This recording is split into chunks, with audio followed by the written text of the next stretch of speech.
नमस्कार, मैं हूं जल्पा क्षत्रिय और आप देख रहे हो के न्यूज़ नेशनल। तमिलनाडु के कुन्नूर में कल बुधवार को सेना का हेलीकॉप्टर क्रैश हो गया। बिपिन रावत और उनकी पत्नी मधुलिका रावत के अलावा हेलीकॉप्टर में brigadier LS Lidder, lieutenant colonel Harjinder Singh और अन्य अधिकारी मौजूद थे। साथ ही नायक गुरुसेवक सिंह, नायक जितेंद्र कुमार, लेंस नायक विवेक कुमार, लेंस नायक विसाई तेजा और हवलदार सतपाल भी हेलीकॉप्टर पर मौजूद थे। यह हादसे में CDS बिपिन रावत, उनकी पत्नी समेत 13 लोगों का दुखद निधन हो गया। वहीं ग्रुप कैप्टन वरुण सिंह इस हादसे में घायल हुए और उनका इलाज अस्पताल में चल रहा है। CDS जनरल बिपिन रावत अडिग, अविचल और अभय। जनरल बिपिन रावत निर्णय लेने की काबिलियत और एक बार डिसीजन ले लेने के बाद उस पर हर हाल में टिके रहने को जीवन का बेहद महत्वपूर्ण अनुशासन मानते थे। जम्मू कश्मीर से लेकर नॉर्थ ईस्ट के राज्यों तक वे रहे, LC LOC पर रहे। इसी कारण उन्हें बहुत ही लंबा ऑपरेशनल एक्सपीरियंस भी था। प्रधानमंत्री नरेंद्र मोदी ने स्वतंत्रता दिवस के मौके पर लाल किले के प्राचीर से तीनों सेनाओं के प्रमुख चीफ ऑफ डिफेंस स्टाफ यानी कि CDS पद बनाने का ऐलान किया था, ताकि तीनों सेनाओं के बीच का तालमेल बढ़ाया जा सके और अनुभव के आधार पर पहले CDS बिपिन रावत बने थे। आज की जो हमारी चर्चा है वो कोई चर्चा राजनीतिक नहीं है, सिर्फ हमारी चर्चा है देश में सुरक्षा के लिए अपनी जान न्यौछावर करने वाले सैनिकों के लिए आज की हमारी चर्चा है। आज की हमारी चर्चा उस हर व्यक्ति को श्रद्धांजलि भी है जिन्होंने देश के लिए, देश के नागरिक के लिए अपनी जान न्यौछावर की। आज कोई भी राजनीतिक हम चर्चा नहीं करेंगे, आज सिर्फ चर्चा होगी कि सैन्य का काम किस तरीके से होता है, CDS जनरल बिपिन रावत के जिनका योगदान क्या रहा और आने वाले समय में देश की सुरक्षा के लिए हमें क्या ध्यान रखना होगा। तो आज हमारे साथ चर्चा में जुड़ चुके हैं रक्षा विशेषज्ञ उत्पल वोरा हमारे साथ जुड़ चुके हैं। आम आदमी पार्टी की ओर से विक्रम दवे हमारे साथ जुड़ चुके हैं। आप दोनों का स्वागत है के न्यूज़ में। उत्पल जी, आपसे शुरुआत करना चाहूंगी। जनरल बिपिन जो पहले चीफ ऑफ डिफेंस स्टाफ बने थे, सेना के तीनों अंगों यानी कि आर्मी, नेवी और एयरफोर्स के बीच बेहतर कोऑर्डिनेशन के लिए वो इंटीग्रेटेड थिएटर कमांड की योजना पर काम कर रहे थे। कितना महत्वपूर्ण? Jalpa ji, first of all, on a day like this or on a evening like this, when जब उनके mortal remains have already landed at Palam Airport, first of all I offer my deepest condolences to the bereaved families of the everyone that was involved in this fateful chopper crash, and pray to God that eternal peace is provided to the departed souls, and lots of strength to the families of these individuals who were involved in the crash. Now, having said that, General Rawat was a different kind of officer altogether. I had the personal, and this loss is a personal loss to me because I have known him from the 2001 onwards, when we both were postmates and we were selected for Army Higher Command course in Army War College, Mao. And that is the time he was full colonel and I was a captain in the Indian Navy, which is equivalent to full colonel in the Army. So if at that moment of time onwards, जैसे गुजराती में इसको बोला जाता है कि पुत्र ना लक्षण पारना माथी. So in similar way, at that moment of time, people had known that General Rawat is destined for higher things in military hierarchy and military way of life and military profile. And it came out to be true. Every time, after the higher command course, when we completed, और जब हम, दिल्ली में हमारी staff appointment के लिए move हुए, I got appointed to the HQ IDS, Headquarter Integrated Defense Staff, and he moved with his, the Army, the placement. And that is the time, one had known that he is, on a fast track. After that, he became, brigade commander, he became divisional commander, he became corps commander, and finally he became vice chief of army staff, and he also became chief of army staff. he had a distinction of commanding 1.1 million standing army. So 40 years of bright career and a unprecedented career, and he was a capable man, a good general who had an exposure of every terrain in the army. Indian Army is a unique army where you operate in the desert, on the plains, on mountains, on glaciers, and also in jungle. So all possible kind of warfares you got to have knowledge in the initial young age as well as the middle level appointments. Having got this kind of a solid base or a solid foundation, he moved into the staff level appointments and senior operational and strategic appointment, which had tremendous amount of sensitivity involved in that. In that, he became specialist in counter-insurgency. He also became specialist in the mountain warfare and also of Pakistan and China factor. He operated on the LOC. He also had the exposure on the LC. He was a perfect general. But Jalpa, what I want to highlight is that if you are not capable, in any case, you would not have risen to the rank of vice chief and army chief, and then after got selected as a CDS. The fact that he became army chief of Indian Army, which is institution in itself, and then later on even the first CDS of a country like India, he was a capable man. So it is given. इसमें कोई बड़ी बात नहीं है. What is great, or what makes this general stand apart, is that he was a thinking general. And in any case, he had the ability or capability to look at the geostrategic and geopolitical environment and a larger canvas, international canvas, and still not lose sight of the short focus. So all the time he was wearing a progressive lens on his eyes, which took care of the far-sightedness as well as the short-sightedness. And he handled it beautifully. That was the beauty of that man. And having said that, he was also, when he became CDS, he had a particular mandate from the government of India. And that is a time India was, as we all are aware, and we have, debated this issue, you have also, carried out a debate on this issue, that a country like India, where you don't have limitless, military and the economic resources, you have a fixed defense budget because your GDP is constrained. And if GDP is constrained, your defense budget is bound to be constrained. It has not fluctuated beyond 2.3 or 2.29, percentage of the GDP for a large, number of years. In this kind of a defense budget, which further gets divided into Army, Navy, and Air Force, you have to optimally use each and every paisa. And when you want to use this paisa at a senior level, you got to know your force development, force structuring, capability enhancement, capacity enhancement, and also take care of the threats which are emerging, not on the immediate future, but also distant future. Like, I would give example like laser warfare, electronic warfare, information warfare, satellite warfare, and space warfare, and these are the new emerging factor. The drones are coming in, and he started preparing for that, so that the common expenditure which used to take place in the three services separately, that got amalgamated or merged, and common utilization or a common grid started getting formed for integrated warfare or a joint warfare, and thereafter the second step of theaterization or the theater commands. So that the optimal utilization takes place of Army, Navy, and Air Force, but ensuring that the operational flexibility is retained with the three services chief. So the three services chief, they were still head of the respective services. But the common areas like training, acquisition process, Atmanirbharta, which is called self-reliance, and giving push to the, common areas like civil and military technology amalgamation for enhancing the national strength. These were the core issues, and on which he prepared. He was all set to finalize a blueprint.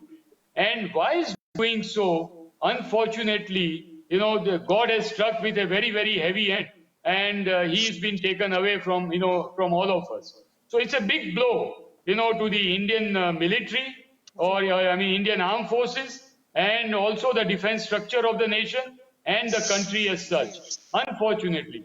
So the void that will be created is going to be a great void. But you have to give me one more minute on this, because the way the armed forces are structured, that I want to highlight. We are not personality oriented. The armed forces, the way they are made, the way they are structured, the way they are trained, the way they are prepared, the way they are mentally, formed up, it is not personality oriented. That if one person goes away, the entire structure crumples, or it comes down. No, it doesn't happen. Even if an army chief or air chief or navy chief retires, the next man is equally capable. He is equally ready to fit into the shoes. So therefore, now the biggest tribute or biggest homage that we can play to, General Rawat is by continuing his legacy and ensuring that we are ready for the futuristic challenges. And I have no doubt in my mind, Jalpa, that the current set of, the military leadership will fit into the shoes of General Rawat and, take the nation forward. There is no doubt on that. The show must go on. That is the final word. I know the way it has happened. And something has gone wrong. There is no doubt in it. That, of course, court of inquiry, and we can discuss on that. It will find out the reasons and how it happened, when it happened. Could it have been avoided? It's a different issue altogether. Right now, what the challenge in front of the nation is to find a leadership, or and get the entire grid in position, so we can put the awaiting blueprint to his fusion and modernization plan, optimal utilization of the budget, training, and all these issues, acquisition process can further be refined, formed up, and a larger print evolves, and based on that the nation moves ahead. That is the demand of the time, and I'm sure we will not fall back on that. जी बिल्कुल। विक्रम जी, आपकी ओर आना चाहूँगी। सेना में सर्वोच्च पदों पर रहते हुए सीडीएस जनरल बिपिन रावत ने कई मिशन का नेतृत्व कर भारतीय सेना में वीरता की मिसाल भी दी थी। चाहे वो जम्मू कश्मीर की अगर बात कर ले, आतंकवाद को वहाँ पर रोकना हो, उनके पति कड़क फैसले लेने से भी वो पीछे नहीं हटे। जी नमस्ते जल्पा जी। आज एक शोक, एक दुख का दिवस है। आज मैं आपके प्रति कृतज्ञता व्यक्त करता हूं कि मैं एक पार्टी की तरफ से आ रहा हूं राजनीतिक, ये तो एक इत्तेफाक है, पर एक भारतीय नागरिक की हैसियत से मैं अपने व्यूज़ व्यक्त करूंगा, और इसीलिए मैंने कोई अटायर में अपनी राजनीतिक कपड़े एक तरफ रख दिए आज, और एक भारतीय होके बात ज़रूर करेंगे। आज हमारे पहले CDS chief of defence staff जो अब बिपिन रावत जी, जनरल बिपिन रावत हमारे बीच नहीं रहे हैं। बहुत ग्रेव सर्कमस्टेंसेस, ट्रेजेडी हुई है भारत के साथ, और ये परिस्थिति में इतने नवाजे हुए, पीवीएसएम, एवीएसएम, इतने ज़बरदस्त करियर। अब रिटायर्ड कमोडोर उत्पल वोहरा जी ने जो बताया, उन्होंने तो साथ में काम किया था, तो रावत जी का चरित्र, उनका करियर, उसके बारे में तो उन्होंने काफ़ी कुछ इतना बता दिया। पर आज एक आम आदमी की तरह मैं अपना दुख व्यक्त कर रहा हूँ। मैं ये देख रहा हूँ कि हम सब भारतीय नागरिक, हमारे एक हमारा सर जो भारतीय को सरफरोशी की तरफ ले जाता, ये सर हमारे बीच में से आज नहीं रहा है। तो ये दुख, अंतर से श्रद्धांजलि उनकी पत्नी, जो जैसे सीडीएम होते हैं, उनकी पत्नी जो होती है वो ऑफिसर्स विमेन वेलफेयर विंग की भी अध्यक्षा होती है, और she takes care of the families of the defence officers and soldiers. So वो भी आज हमारे बीच नहीं रही। दोनों एक साथ विदाई ले चुके हैं। बड़ी दुख की बात है। मैं खास जल्पा जी, और साथ में और जो ऑफिसर्स जैसे brigadier Lakhwinder Singh, lieutenant colonel, एक विंग कमांडर, ये ऑफिसर्स भी साथ में शहीद हो गए हैं। तो मैं अपनी संवेदना व्यक्त करता हूँ, my deepest condolences to the family of the bereaved. और ये जो घटना हुई है, और आर्मी, इंडियन आर्मी जो भारत में अगर आज हम रिव्यू करें या सर्वे करें तो पूरे देश में सबसे रिस्पेक्टेबल अगर कोई ऑर्गेनाइजेशन है भारत में तो वो निश्चिंत होकर आप बता सकते हो वो इंडियन आर्मी है। इतना वेनरेबल ऑर्गेनाइजेशन है भारतीय सेना जी। और उसका प्रमुख जब चला जाता है तो उसके आर्मी के एक सिविलियन होने के नाते हम ज़्यादा नहीं जानते हैं, लेकिन इतना ज़रूर जानते हैं कि उनके अपने तौर तरीके हैं। इंक्वायरी भी होगी, जो भी इंक्वायरी होगी, जैसे एयर मार्शल लेवल के ऑफिसर इंक्वायरी करने वाले हैं, और जो भी होगा, जो बाहर आएगा, आगे जाके इसको क्या एक्चुअली हुआ था और आगे जाके ये सब चीज़ें अवॉइड कैसे हो सकती है। जैसे रशियन Mi-17V5 बहुत ही अच्छा हेलीकॉप्टर है, तो ये भी एक इंक्वायरी, और आर्मी अपनी प्रोसेस करेगी, इसमें कोई निसंदेह है। ये और इसके ऊपर कोई भी बात करना, टिप्पणी करना, वो भी अपरिपक्व रहेगा। तो आज के दिन में मेरी तरफ से, अंतर से, ये भारत को बहुत ही बड़ा नुकसान हुआ है। हम ऐसे कगार पे आज बैठे हुए हैं जहां कभी भी हमारे पड़ोस वाले मुल्क, हमारे दुश्मन मुल्क है, वो हमारा बिल्कुल अच्छा नहीं इच्छा करते हैं और वो हमको कॉर्नर करना चाहते हैं। और तब ऐसा मजबूत जनरल जब हमारे बीच से विदाई करता है तो थोड़ा चिंता का भी विषय होता है। और हमारे परिवार का मुखिया, क्योंकि आर्मी, इंडियन आर्मी का जो मुखिया होता है, इंडियन आर्मी तो पूरे देश को अपना परिवार समझती है जी। और तो उसका मुखिया जब चला जाए तो हमारा मुखिया चला गया है परिवार का, ये भावना उत्पन्न हो रही है। और बड़े दुख से, बड़ी संवेदना से मैं उनको शत नमन करता हूँ, श्रद्धांजलि अर्पित करता हूँ। और जहाँ पे भी उनकी आज अभी भी लास्ट राइट्स तो अभी हुए नहीं हैं, लेकिन जहाँ पे भी वो जाए, ईश्वर उनको सांत्वना दे। जो भी शहीद हुए हैं सभी को ईश्वर सांत्वना दे, ऐसी मैं अपनी भाव व्यक्त करता हूँ। जी बिल्कुल। शैलेश जी, आपकी ओर आना चाहूँगी। अगर हम बात करते हैं CDS जनरल बिपिन रावत की, जब वो जनरल भी थे तभी भी, चाहे सर्जिकल स्ट्राइक हो, एयर स्ट्राइक हो, या फिर और कई ऐसे मिशन जिनका उन्होंने नेतृत्व भी किया, वो एक सफल मतलब अगर हम आर्मी की बात करते हैं, रणनीतिकार भी रहे।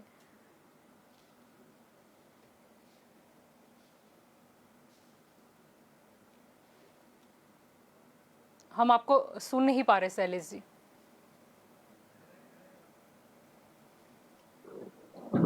आर्मी के जो chief CDS general Bipin Rawat ji, उन्होंने बहुत हमारे देश की सेवा की है, हमारी सेना की सेवा की है। वो जो सेना के वो मुखिया हैं, जो बिपिन रावत जी, जो खड़े रहते हैं जहां भी, तो हम पूरा देश चैन से सो सकते हैं। वो 100% बात है। वो अब हमारे बीच में नहीं रहे। उनके साथ 13 जो जवान हैं वो शहीद हुए हैं, उनके प्रति मैं अपनी सद्भावना व्यक्त करता हूं। मैं ये भी कहना चाहता हूं कि LAC से लेकर LOC तक और एयर स्ट्राइक से लेकर सर्जिकल स्ट्राइक तक सभी स्ट्राइकें उन्होंने हैंडल की है, उन्होंने देखी है। उनके ऊपर हमारी सेना को भी पूरा भरोसा था। जब CDS जनरल बिपिन रावत जी कहीं भी ऑर्डर देते हैं और कहीं भी खड़े रह जाते हैं तो हमारी पूरी आर्मी है वो सेफ हो जाती है कि अब साहब ने ऐलान कर दिया है, साहब ने हमें बोल दिया है, तो अब कुछ प्रॉब्लम नहीं है। और जहां तक तमिलनाडु की बात है, वहां हमारे जो हेलीकॉप्टर क्रैश हुआ है उसके वीडियो भी हमने देखे हैं। और उसके लिए, उसकी जांच के लिए ये कैसे हुआ, जनरल बिपिन रावत जी और उनकी धर्मपत्नी, दोनों के साथ 13 जवान जो शहीद हुए हैं और एक जो बच गए हैं, उसके ऊपर भी पूरी निगरानी है और उनको भी लश्कर की वो हॉस्पिटल में रखा गया है। मगर मैं कहना ये चाहता हूं कि हमारे बीच से बहुत अच्छे रणनीतिज्ञ, बहुत अच्छे लड़ायक और जुस्से के साथ शेरदिल इंसान जो कहते हैं, हम तो सुनते रहते थे कोई उत्पल वोरा जी हैं और हमारे गुजरात के 2-3 जो लोग हैं वो टीवी में भी बोलते हैं,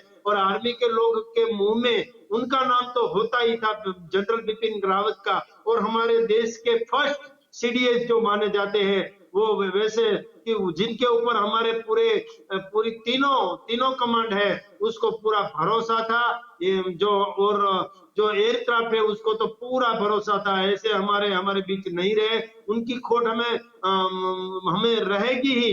मगर मैं क्या कहना चाहता हूं कि उनके बारे में जो वहां जो हेलीकॉप्टर क्रैश हुआ है वो गवर्नमेंट ऑफ इंडिया ने हमारी जो हाई लेवल कमेटी है उन्होंने उनकी जांच के लिए भी हाई लेवल कमेटी की रचना भी की है, और आगे जाके कैसे हुआ वो भी तहकीकात होगी। मगर हमारे बीच से जो चले गए हैं वो अब वापिस नहीं आएंगे। हमारे देश के सभी नागरिकों को जितना नुकसान हुआ है, अब जो हमारे जो दुश्मन देश है वो भी हमारे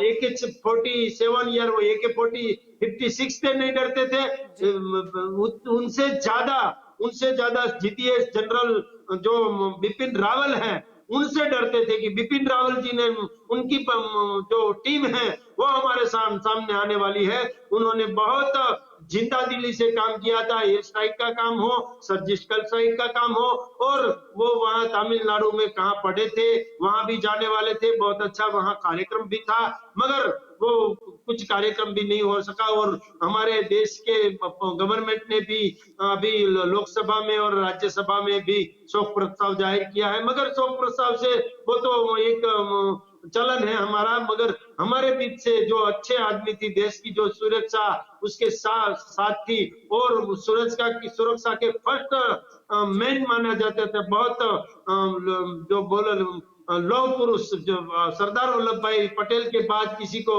आर्मी के लौह पुरुष कहते हैं तो वो बिपिन रावत जी थे। मैं सुबह से ये मीडिया के माध्यम से देख रहा हूं कि पूरे देश से सभी लोग उनको श्रद्धांजलि दे रहे हैं, उनके प्रति सद्भावना दे रहे हैं। मैं आज कोई राजनीतिक बात करना नहीं चाहता, कोई पॉलिटिकल बात करना नहीं चाहता, क्योंकि हमारा भी एक दिल है, और हम जिसकी वजह से सुरक्षित थे वैसे लोग हमारे इंडियन आर्मी के जो बहुत जाने माने लोग थे, और हम जिसको आदर संस्कार देते थे वो हमारे बीच नहीं रहे, तो आज ज्यादा बोलना भी मेरे लिए बहुत अच्छा नहीं होगा। जलपा जी, आपके टीवी के माध्यम से, मैं के न्यूज के माध्यम से सभी देशवासियों को भी ये जो हमारे ऊपर आ पड़ी है दुखद आपदा, उसको सहन करने की शक्ति ईश्वर उनको दे, और हमारे जो बाकी जवान हैं वो भी उनको भी बहुत दुख हुआ है। हमारी पूरी आर्मी आज शोक में डूबी हुई है, और दुश्मन देश है वो भी बोल रहे हैं कि खूब अच्छे लड़ायक जो चीफ से सीडीएस जनरल बिपिन रावत जी वो चले गए हैं, तो इंडिया को, इंडियन आर्मी को, इंडियन गवर्नमेंट को और इंडिया के लोगों को बहुत बहुत दुख हुआ है। जी बिल्कुल। उत्पल जी, आपकी ओर आना चाहूंगी। इसी साल अक्टूबर की बात करें तो उसमें सीडीएस जनरल बिपिन रावत ने कहा था कि भारतीय सेना के लिए एडवांस सर्विलांस सिस्टम हमारी टॉप प्रायोरिटी है। साथ ही उन्होंने ये भी कहा था कि हमें अपनी साइबर क्षमता को और डेवलप करने पर फोकस करना होगा। आपकी बात बिल्कुल सही है, बिकॉज अगर आप ये the way the modern warfare और इंटीग्रेटेड वॉरफेयर जिस तरह से प्रोग्रेस हो रहा है दुनिया के अंदर, उसी तरह हमें भी अपने कदम आगे बढ़ाने चाहिए। आपने ये भी देखा होगा कि जिस तरह से इजराइल और पैलेस्टाइन के बीच में जो मुकाबला हो रहा है और जिस तरह से रॉकेट फायर होते थे, तो integrated defence and air surveillance system के माध्यम से किस तरह से वो रॉकेट और उनको न्यूट्रलाइज किया जा सकता था। And you can create virtually a dome sort of a system by which आपके ऊपर वो रॉकेट्स आके गिरेंगे नहीं और इसको नष्ट किया जा सकता है। Similarly in our kind of system, area wise, there was a necessity। जब ये ड्रोन्स वगैरह आए तो उनको न्यूट्रलाइज करने के लिए, या तो फिर जिस तरह से सिचुएशन उस टाइम बढ़ रही थी, तो बहुत ये जरूरी था कि जिस तरह से China eastern border eastern LAC पूरी तरह से एक्टिवेट कर रहा था, और पाकिस्तान और चाइना का नक्सस बढ़ रहा था और उसमें अफगानिस्तान भी अभी शुरू हुआ तो इससे काफी तरह से थ्रेट पोटेंशियल देश के लिए बढ़ा था। उस टाइम पे बीइंग ए सीडीएस उनके सर पे और उनके शोल्डर पे ये रिस्पॉन्सिबिलिटी थी कि एक ओवरऑल सर्वेलेंस सिस्टम जिसके माध्यम से और जिसके पार्ट में even Russian S-400 was also part of it. It was though a small segment or a component which will fit into the overall integrated air surveillance system over a large area, but S-400 was also desired. And similarly, if you also recall our BrahMos, the missiles, which is the supersonic cruise missile system, unko bhi from air version, land version, or the ship version, वो तीनों को finalize किया हुआ है। Jalpaji, we have to know that we are we are one of the unique country which is, apart from the developed countries, that we have a full, functional nuclear triad. And nuclear triad means nuclear triangle. And we are a nuclear power to be reckoned with. And therefore, the Strategic Forces Command is also under, the functioning of the CDS and the National Command Authority, NCA, which essentially comprises of the CCS, Cabinet Committee on Security, which comprises of Prime Minister Rajnath Singh ji and the other important ministers of the government of India. In that the General Rawat is also a very important segment by virtue of being a CDS. So he had a great amount of responsibility on his head. And from the time Afghanistan issue came out and Afghan Taliban government got formed up, and the way China-Pakistan nexus and Afghan issue with Iran, Turkey nexus was developing, the threat potential definitely got changed. And we had to, the country had to prepare for itself. And that added responsibility, apart from organizational responsibility on the part of theater commands, also dwelled on the shoulders of, General Rawat, along with 3 services chief. Because like I repeat and I again say that the operational responsibility of deploying the operational assets or force level, it is still lying on the head of the 3 service chief. And therefore 3 services chief also form part of that entire, decision-making chain. So it's a process from which country was passing through. US took years and years, United States of America, to transit from this individual, the service-specific system to integrated warfare system or a joint warfare system and theater command level. We have already spent 70 years or, almost 73 years. And now we have embarked upon that.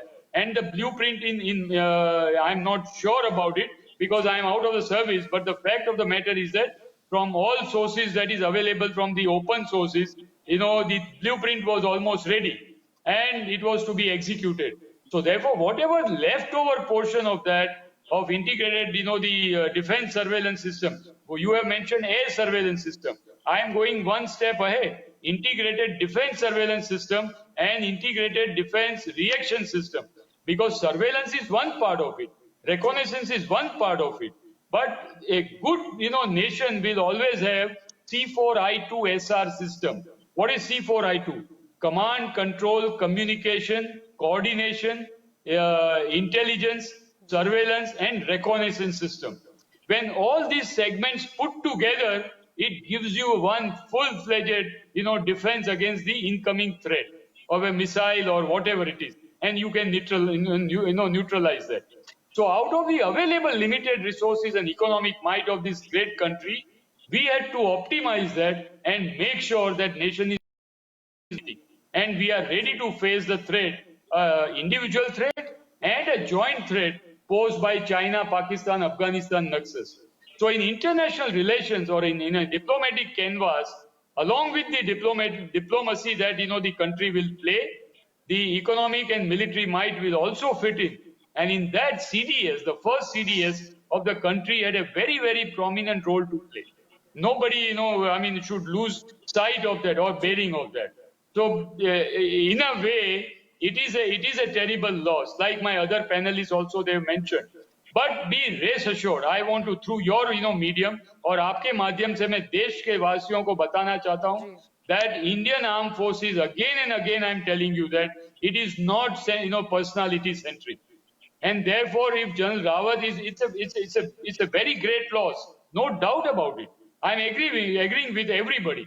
Great void is being created, but that does not mean that anybody, any other,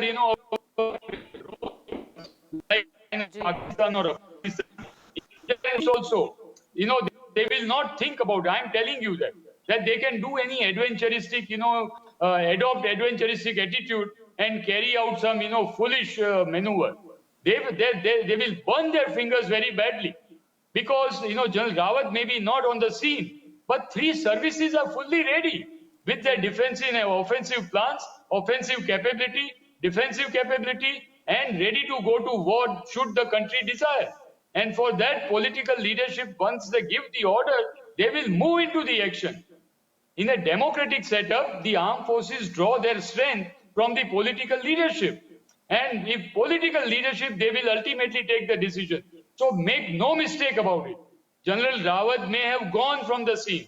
The void is created. It's a terrible loss. But that does not mean that the national offensive and defensive capability is anyway, it is reduced. It is same.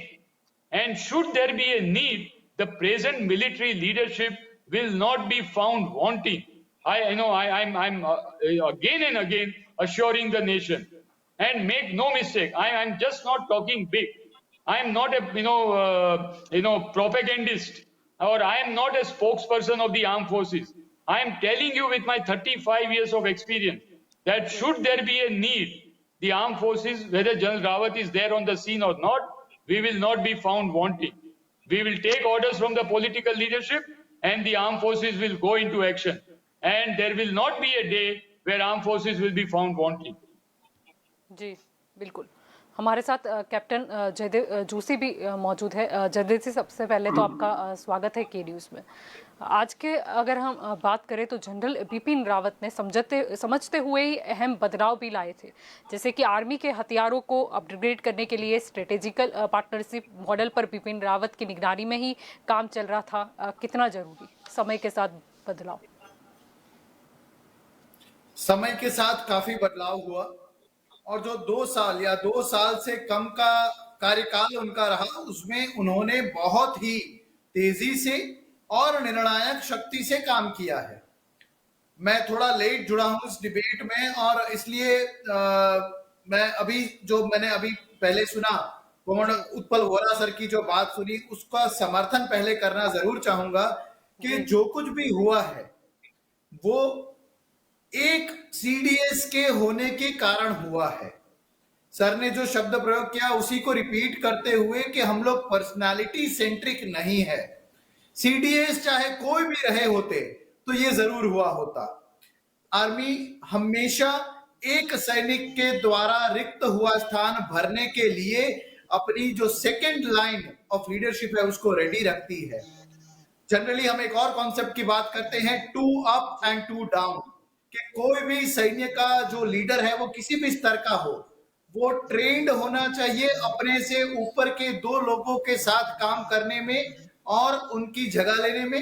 And 2 down मतलब कि 2 स्तर और नीचे जाके उनसे उनका जुड़ाव, उनके प्रश्नों के बारे में जानकारी और वो रखना चाहिए।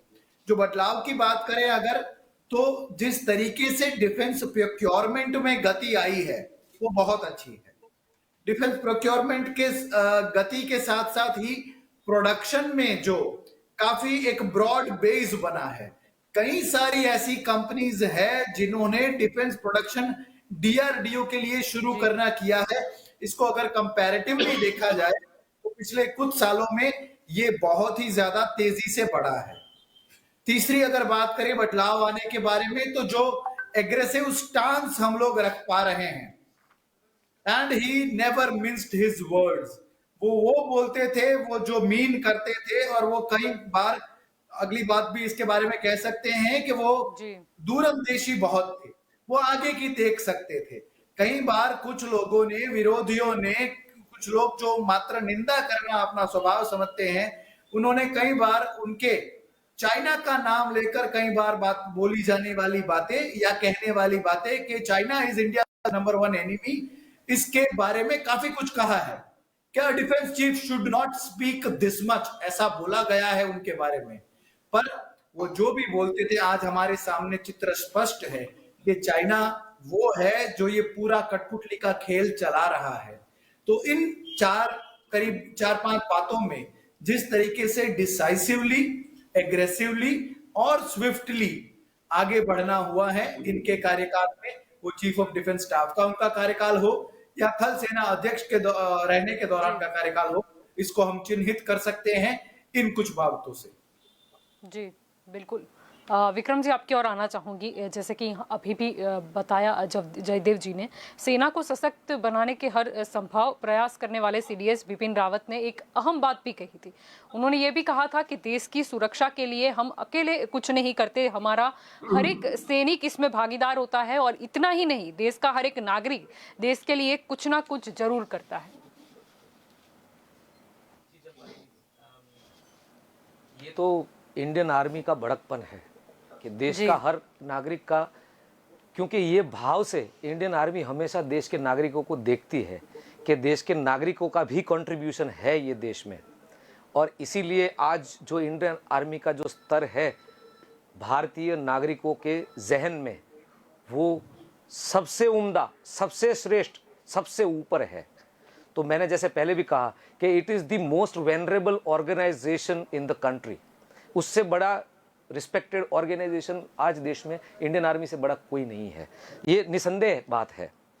मैं ये बात करूंगा, जैसे कमांडर साहब ने ये बात कही कि एडवांस सर्वेलेंस सिस्टम्स है, satellite warfare, laser warfare, cyber warfare, हम लोग जिस तरह से अप्रोच कर रहे हैं, आपने भी बताया, जैसे कोई वर्चुअल डोम क्रिएट हो जाता है, अब न्यूक्लियर वॉरफेयर भी है, तो ये सब इंटीग्रेटेड वॉरफेयर है। And it is the demand of the time कि आज की तारीख में सीडीएस की आवश्यकता थी, और देश के जनरल रावत पहले सीडीएस बने, तो सुप्रीम कमांडर आज की तारीख में भी राष्ट्रपति जी है हमारे भारत में संविधान के मुताबिक। पर ये इंटीग्रेटेड बात और पॉलिटिकल, क्योंकि हमारे बाकी देश का जो स्टीयरिंग है वो इलेक्टेड रिप्रेजेंटेटिव्स से है, तो उनके साथ बैठने में जब सीडीएस बैठते हैं तो ये वो एक ही व्यक्ति ऐसे हैं कि जो एक्चुअली ग्राउंड के ऊपर की हर चीज जानते हैं और इलेक्टेड रिप्रेजेंटेटिव के साथ बैठते हैं। So that is the beautiful fabric of India. भारतीय गणतंत्र का और भारतीय लोकतंत्र का ये सबसे बड़ा हमारा जमा पासा बोल सकते हैं। और कुछ समय से जलपा जी, ये बहुत ही इंपॉर्टेंट बात है कि कुछ समय से चीन है जो, वो अपना स्टांस बदल रहा है। वो पूरी दुनिया में अपना प्रभुत्व जमाने के लिए उसकी आर्थिक जो मजबूत उनके पास जो अर्थ की मजबूती है, वो हर जगह अपनी अर्थ की मजबूती की पकड़ बढ़ा रहा है। और Rawat ji was so clear about his words as captain साहब ने बोला, जोशी साहब ने, कि he was clear, and उन्होंने क्लियर कट बोला था कि चाइना ही हमारा सबसे पहला दुश्मन है। तो ये सब हमको भी समझना चाहिए। शो मस्ट गो ऑन वाली जो बात है वो निसंदेह एक लीडर होता है, उसका सबसे पहला काम और लीडर्स पैदा करना होता है। तो हमारी आर्मी बिल्कुल वो लीडरशिप पैदा करने में कहीं पे भी पीछे नहीं है। उल्टा मैं समझता हूँ कि ये तो प्रेरणा स्रोत है कि कैसे लीडरशिप पैदा की जाती है। तो एक बहुत बड़ा वैक्यूम हो चुका है, आर्मी के अपने तौर तरीके हैं और ये भर देगा, तो इसमें कोई संदेह नहीं है।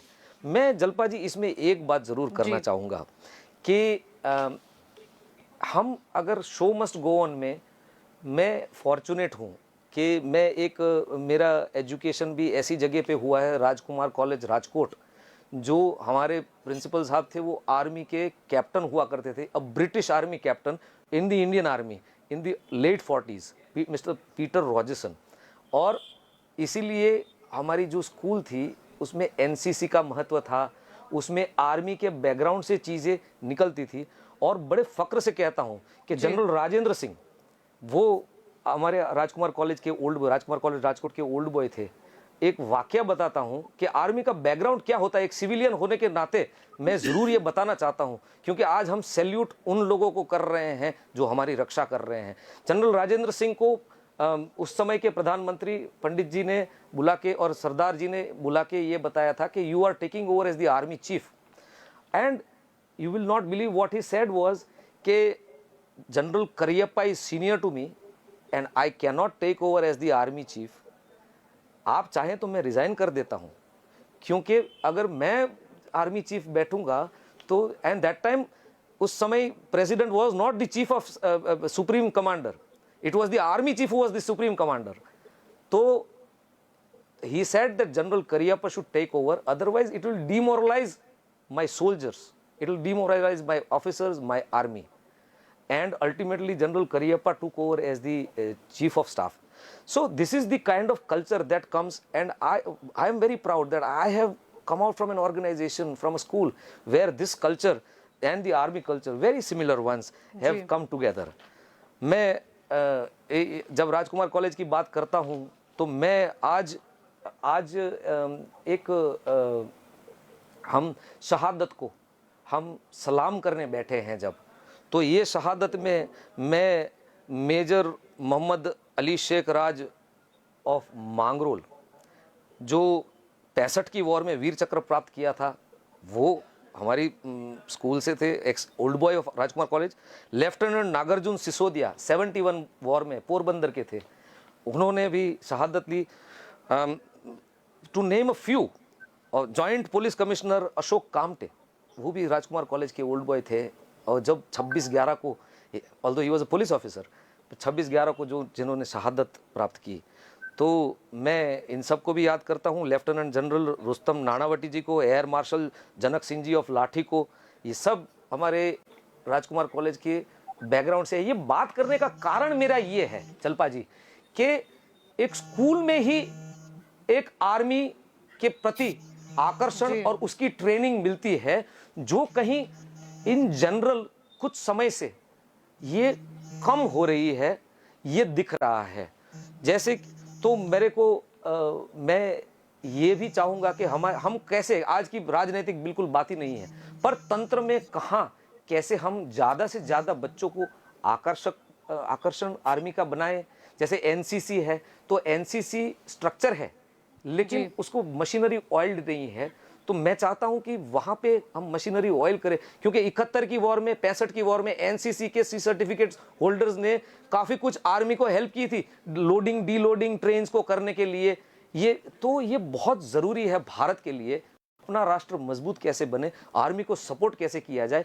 केवल बातें या श्रद्धांजलि नहीं, अगर हम सही में जनरल रावत जी को हम अगर अपनी श्रद्धांजलि देना चाहते हैं तो हम एक्शन क्या ले सकते हैं, हर एक सिटीजन के तौर पे क्या कंट्रीब्यूट कर सकता है, ये हमको देखना माइन्यूटली बहुत जरूरी है, और वही सच्ची श्रद्धांजलि होगी जनरल बिपिन रावत जी को और बाकी जो आज शहादत पाए हैं। जी बिल्कुल। शैलेश जी, आपकी ओर आना चाहूंगी। यहाँ पर सबसे पहले अगर सीडीएस का जिक्र की बात करें तो ये इसीलिए हुआ था कि तीनों सेनाओं के बीच तालमेल रहे, मतलब बेहतर कोऑर्डिनेशन के लिए। अगर अभी के सिचुएशन की बात करें तो एक तरफ पाकिस्तान है, दूसरी तरफ चाइना है, और जिस तरह हम जानते हैं कि अफगानिस्तान पर तालिबान का कब्जा है, यानी ये बहुत ही अहम हो जाएगा।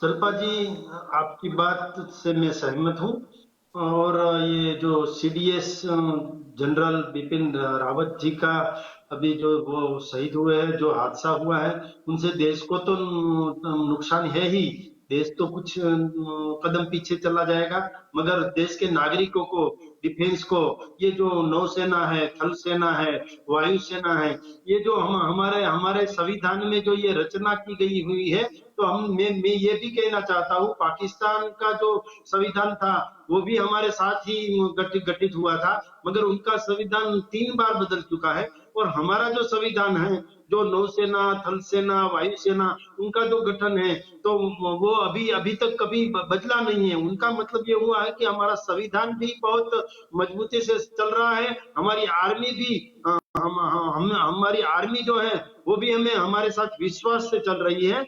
और मुझे अभी पता भी चला है, मैं आपकी स्क्रीन पर भी देख रहा हूँ और ऑनलाइन भी देख रहा हूँ, कि जो हाई लेवल कमेटी की रचना हुई है गवर्नमेंट ऑफ इंडिया से। उन्होंने अपना जो एक्शन शुरू कर दिया है और जल्द से जल्द मुझे पूरा विश्वास है हमारी गवर्नमेंट के ऊपर कि जल्द से जल्द कुछ ना कुछ जो जो हेलीकॉप्टर क्रैश हुआ है उसके बारे में पता चलेगा।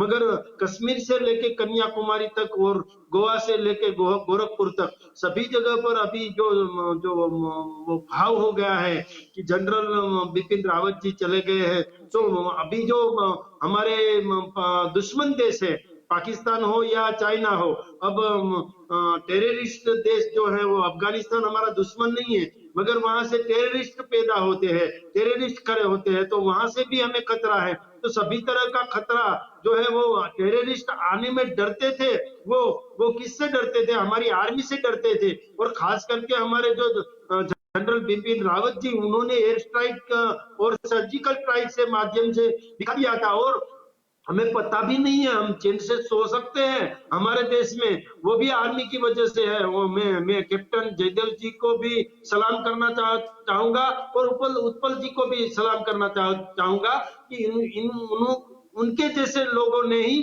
हम जो खाना चैन से खा सकते हैं, हम चैन से रह सकते हैं, हम चैन से सो सकते हैं, वो हमारी आर्मी सोल्जर हो या बड़े से बड़ा जनरल हो, सभी की एक टीम के वजह से ही हम चैन से सो सकते हैं। और आज जो कश्मीर से कन्याकुमारी तक अब पूरे देश में शोक का माहौल है। हम भी सुबह से, मैंने बोला ना आपको पहले स्लॉट में, कि सुबह से देख रहे हैं कि गवर्नमेंट भी एक्शन में है और सभी मीडिया भी एक्शन में है, लोग भी एक्शन में है। आज मेरे मित्र आम आदमी पार्टी के जो विक्रम भाई है, उन्होंने भी बोला है कि प्राइमरी से ही जो एनसीसी है वो सब चलाना चाहिए। तो बच्चे को जो चाइना में तो अभी जो परमानेंट है, एक बच्चा तो आर्मी में जाता ही है, हम तो ऐसा नहीं कर सकते। मगर मैं भी आपकी बात से सहमत हूँ विक्रम जी कि प्राइमरी से ही बच्चे को आर्मी का जो पढ़ाना चाहिए, स्कूल में ही आर्मी का सभी तरह का जो स्कूल का जो होमवर्क है वो भी पढ़ाना चाहिए और एक सब्जेक्ट ही आर्मी का लेना चाहिए। और आर्मी के प्रति हमारे देश में पूरी श्रद्धा है, उनके प्रति हमारा पूरा सम्मान है। मगर आर्मी में ज्यादा से ज्यादा लड़के जाए, लड़का और लड़कियां तो सभी तरह के लोग जाए और पहले से ही बच्चे को आर्मी की शिक्षा देनी चाहिए। तो उसके साथ मैं सहमत हूं। और आर्मी ही एक ऐसा हमारे पास आयाम है, उनके पास साधन सामग्री ना हो फिर भी ऐसे नाम ऐसे हो। उत्पल जी ने भी अभी बताया और कैप्टन सहदेव जी जोशी ने भी बताया और मैं भी बताता हूं कि जनरल बिपिन रावत के नाम से डरते थे दुश्मन लोग और टेररिस्ट आने से डरते थे। वैसी सिचुएशन थी और उन्होंने ये भी मुझे तो पता ही नहीं था, मगर अभी उत्पल जी ने भी बताया और सहदेव जी ने भी बताया कि कोई बड़े से बड़ा जनरल है और आर्मी चीफ है, उनकी टीम जो है उनमें 2-3 लोग ऐसे होते हैं कि अचानक कोई शहीद हो गया या उसकी वैक्यूम हुई तो तुरंत ही उनका जो स्थान है वो आ जाता है और उसके जैसे ही लोग तैयार रहते हैं। मगर हमारे चीफ जो है, कोई जाता है, कोई सोल्जर शहीद होता है तो एक छोटा सा सोल्जर होता है तो पूरे देश में शोक का माहौल होता है। आज हमने देखा है वो लोकसभा से लेकर राज्यसभा में और सभी पार्टियां में आज मेरे मित्र आम आदमी पार्टी के जो विक्रम भाई है उन्होंने भी आज कोई राजकीय बात नहीं की और मैं भी कोई राजकीय गतिविधि और कोई बात नहीं करना चाहता। आज जो है हमारे देश में, पूरे देश में शोक का माहौल है। मगर इससे एक बात और भी उभर के आई है कि आज गांव से लेकर पूरे शहर में और पूरे मोहल्ले में एक आर्मी का जोश जो है वो नया जोश पैदा करके गए हैं। हमारे जो आर्मी चीफ जो सीडीएस है जनरल बिपिन रावत जी, उन्होंने एक बड़ा एक टीम खड़ी कर दी है आज के दिन में। और मैं आशा रखता हूं कि उनके जैसे तो नहीं बन सकेंगे कोई सोल्जर या कोई लड़कियां, मगर उनके नक्शे कदम पर चल के देश की सेवा करने के लिए सभी जो बच्चे हैं, युवा हैं, वो आगे आएंगे और आर्मी के प्रति जो श्रद्धा है उसमें बहुत बढ़ावा होगा। और मैं भी दिल से आज जो सीडीएस जनरल बिपिन रावत जी हमारे बीच से नहीं रहे और शहीद हुए हैं, उनके प्रति मेरी सद्भावना फिर से प्रकट करता हूँ। और आज मुझे जो गम है वैसा ही सभी पार्टियां, सभी देश के लोग, देश की आर्मी, नौसेना, थल सेना, सभी को आज शौक है। मगर ये दुश्मन देश भी जान ले कि जैसे हमारे जो जनरल बिपिन रावत जी थे वैसे ही बहुत उनके जैसे ही बहुत अच्छे जो चीफ है, हमारे सोल्जर्स है, वो खड़े ही है और देश की सेवा करते ही है और हमारे लिए देश में खड़े रहते हैं, देश की बॉर्डर में खड़े रहते हैं। इसीलिए हम चैन से सो सकते हैं, खा सकते हैं, रह सकते हैं। जी बिल्कुल। उत्पल जी, आपकी ओर आना चाहूंगी फिर से। अगर हम बात करते हैं साल 2017 की, जम्मू कश्मीर में ऑपरेशन ऑल आउट लॉन्च किया गया था और इसके तहत काफ़ी आतंकियों को मारा भी गया था, काफ़ी को जिंदा भी पकड़ा गया था। अभी भी अगर हम बात करें कश्मीर की, तो कुछ समय से हम देख रहे हैं कि वहाँ पर भी आतंकी हमले, घुसपैठ जारी है, वहाँ पर भी बढ़ गए हैं। यानी कहीं ना कहीं फिर से एक कदम उठाने की आवश्यकता तो है। आपकी बात बिल्कुल सही है, मैं मानता हूं आपके साथ। और ये जो इश्यू है आपके चैनल पे आप ही ने काफी बार हमने डिस्कस किया हुआ है। And it's very clear that to a large extent जब ये ऑपरेशन ऑल आउट हमने लॉन्च किया और जिस तरह से आतंकियों का सफाया किया गया जम्मू कश्मीर से and the territory of Jammu Kashmir, a large portion of the anti-national and I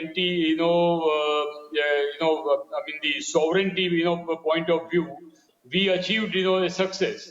But कहाँ प्रॉब्लम होना शुरू हो गया कि जैसे भी अफगानिस्तान में स्थिति बदली and on a international politics और international environment में जब यूएस ने पाकिस्तान के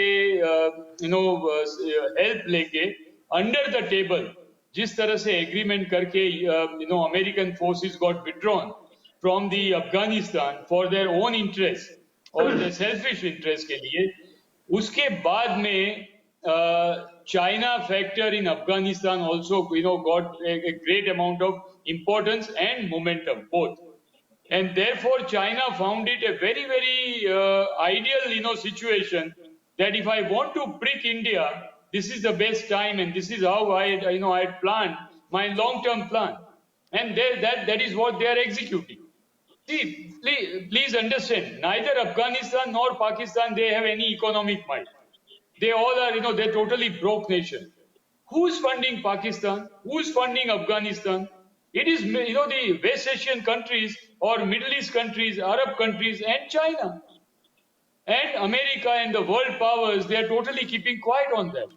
They are knowing everything, but nobody is doing anything about it. Even in, FATF, uske andar jo blacklist karna hai, that also, they have not been able to push because of the geostrategic, importance of Pakistan. And now to Afghanistan के अंदर जो situation हुई है, in that Afghanistan's Pakistan's importance काफी बढ़ गया हुआ है. तो पाकिस्तान भी अभी उसका emboldened हो गया कि मेरे सिवा जो in between nobody was ready to hold hand of Pakistan. But all of a sudden the geostrategic and geopolitical situation got changed. And when that happened, and when Russia, China, Afghanistan, Iran, Turkey nexus started developing, then the situation changed.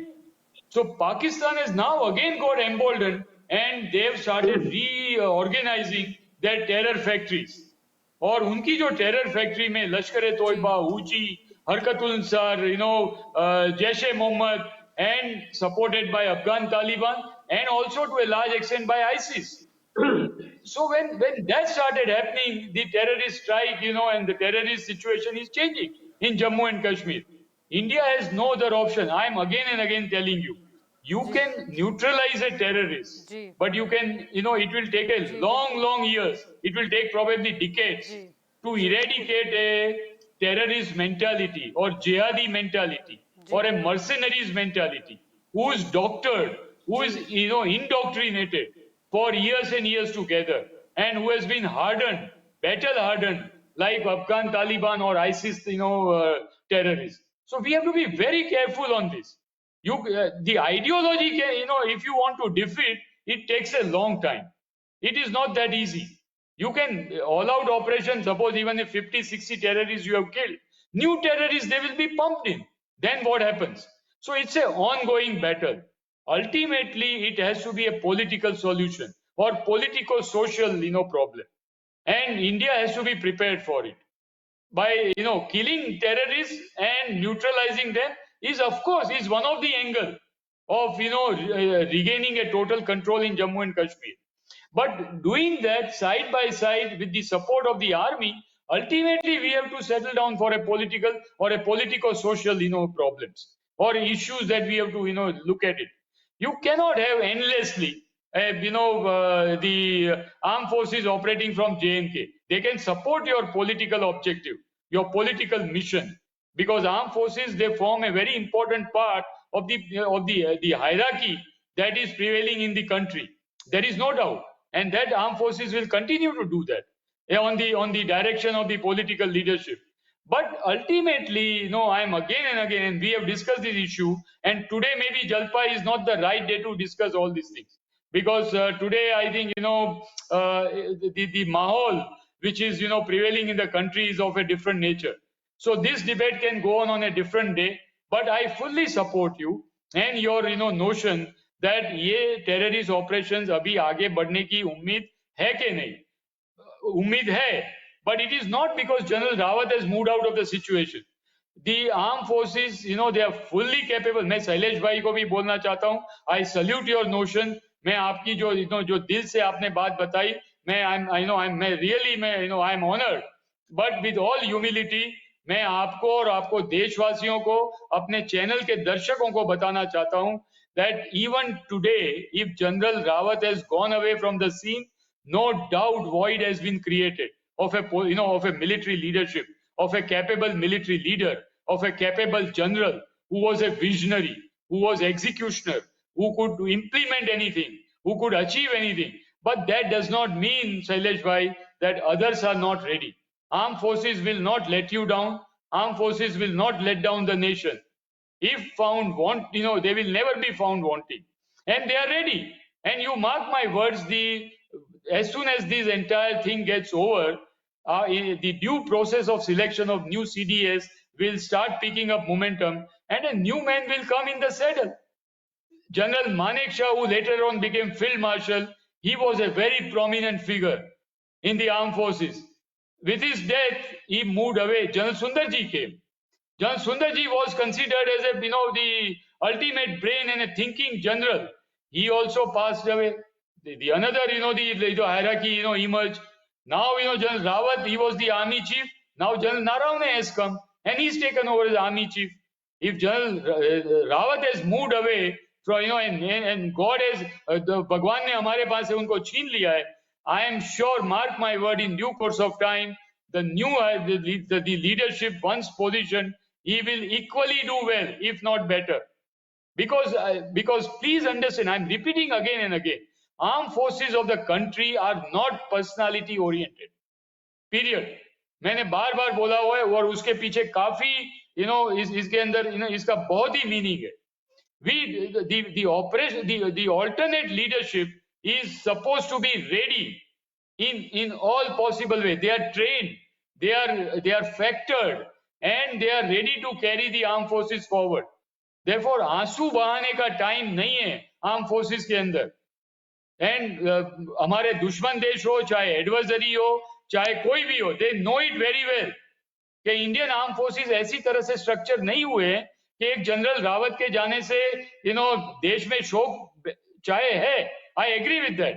But और armed forces में भी बड़ा दुख हुआ है, पर वो दुख होने से ऐसी बात नहीं है कि we will not carry out our primary task. People are still manning the borders. The naval ships are still patrolling. The fighter jets are still flying. And please understand that fact that General Rawat के चले जाने के साथ में, don't underestimate the other, the leaders who are promising leaders of tomorrow.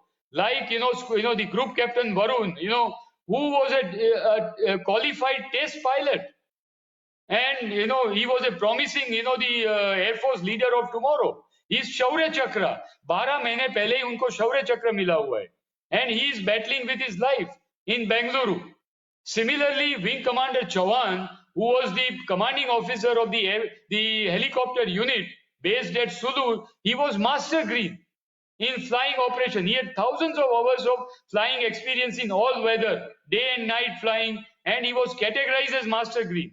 Similarly, उनके साथ जो commando थे, they were specially trained for VVIP protection. So, general Rawat के साथ जो ये हादसा हुआ और जो अनफेथफुल इंसिडेंट हुआ, उसके साथ state of the art the personnel of the armed forces we have lost. ये 13 आदमी कोई मामूली आर्म फोर्सेस के आदमी नहीं थे. They were specialist in their own field and own walks of life. इनकी जो कलेक्टिव जो लॉस हुआ है देश को, वो बहुत बड़ा देश लॉस हुआ है. But like I said, other commandos, other test pilot, other the master green pilots, they will fit into the shoes and they will take the nation forward. Don't be there is no need for getting dejected. The nation is in safe hands, and should there be a requirement under the orders of political leadership, we will not let the country down.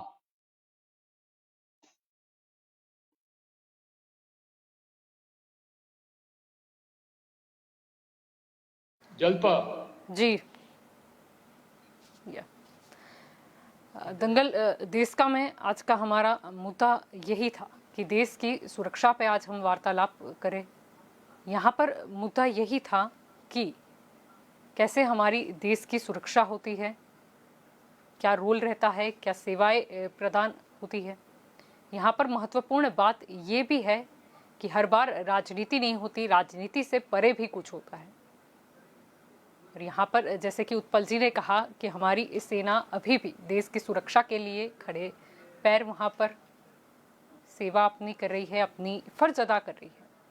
और साथ ही मैं ये बात भी बताना चाहूँगी कि हर नागरिक को भी अपना एक दायित्व अदा करना होता है और वो इस बात को समझे.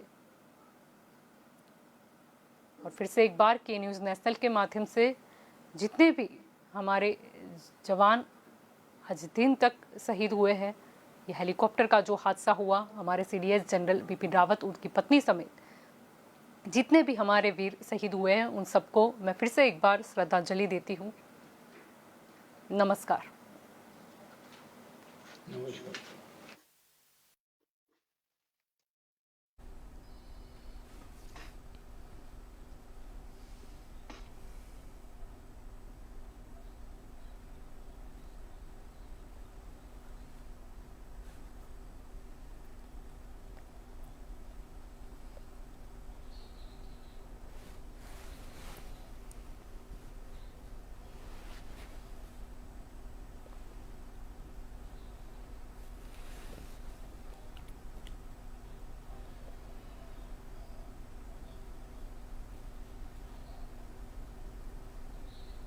The National Security Advisor Ajit Doval now paying his tributes to the fallen heroes, and the Defence Minister now leaving the venue.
The Defence Secretary and further on the Chief of Air Staff, the Chief of the Navy Staff and the Chief of the Army Staff now paying their tributes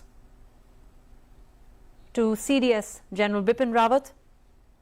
The National Security Advisor Ajit Doval and Defence Minister Rajnath Singh just paid their tributes. Earlier, Prime Minister Narendra Modi was at the Palam airport to pay his tributes. He also spoke to the families and offered his condolences.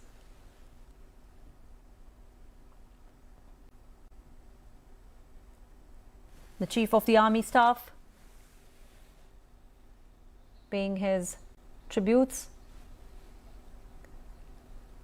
The Chief of Defence Staff, General Bipin Rawat, along with 12 others, died in an unfortunate chopper crash yesterday in Tamil Nadu. The mortal remains have arrived in Delhi and have been placed at a hangar at the Palam airport. We have Abhishek Jha with us once again on the phone line. Yes, Samriti. Right, Abhishek, the Shraddhanjali ceremony is currently on. What is the schedule for tomorrow? We are told civilians can pay tribute to CDS General Bipin Rawat from 11 a.m. to 12:30 p.m. at his Kamraj Marg residence. Yes, Samriti. We have seen in Wellington ground also where army officials and senior officials did pay their last tributes to the departed General Rawat. There was huge crowd outside the Wellington ground which wanted to see maybe last time the general, but now we can also expect that tomorrow that this window has been kept for the last ride. Before that, people will have a chance where they can visit and pay their last tributes to General Rawat. Also, after that, there will be a last ride of General Rawat with full military honor that Defence Minister Rajnath Singh has also announced in the Parliament. And after today's Shraddhanjali gets ended, his body will be taken to his home, which is 3 Kamraj Marg. And in the morning hours, it will be open for people who can come and pay their last tributes to the general. Right, and this was live from the Palam airport, where the mortal remains of CDS General Bipin Rawat and 12 others were brought earlier, and the tributes have been paid by Prime Minister Narendra Modi, followed by Defence Minister Rajnath Singh. The National Security Advisor Ajit Doval was also at the venue to offer his tributes to the fallen heroes. And news continues on DD India. Do stay tuned in. That's all we have for you in this bulletin for now.